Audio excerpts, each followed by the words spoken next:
yield back. Thank you very much, Ms. Weston. I'd like to now yield to distinguished colleague, Mr. Nunn. Thank you very much, Mr. Chair, and thank you for this bipartisan committee for coming together to speak on this very timely and important issue. To the people of China, let us be clear. Here in the United States, we hold a friendship hand forward. There is an on-ramp for us to work together and to have a successful future.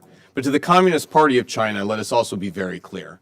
The exploitation, the bold-faced lies, everything from surveillance balloons to what they're doing within their own border, will not be tolerated by the United States, and they must be held accountable to the same international norms the rest of the world is facing. I want to thank our panelists for being here today and providing the testimony so implicit in understanding what is happening within inside Communist China today. As we've witnessed through countless acts, China is a repeat offender of humanitarian rights violations. As a former senior intelligence officer and nearly 2 decades working as a counterintelligence officer inside China myself, I've experienced firsthand what the Chinese intend to do both in their global threat as well as domestically to their own population.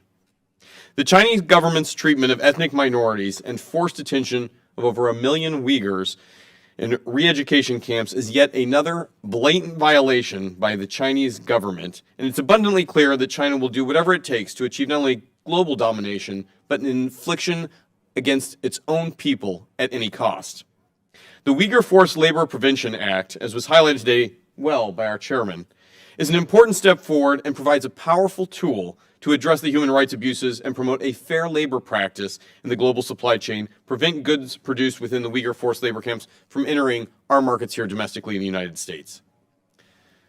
Since enforcement began in June of 2022, the Customs and Border Protection estimates it's detained nearly $1 billion alone worth of products that were meant to be sold in the United States coming from these forced labor camps inside China.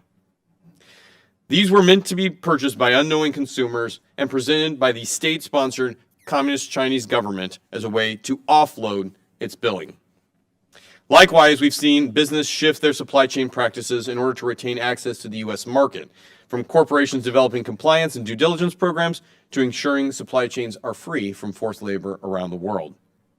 But despite these efforts, industries attempting to enforce actions to date still exist. One of the biggest challenges our companies confronted when trying to comply with the UFLPA is the lack of visibility into their supply chain and where it's coming from.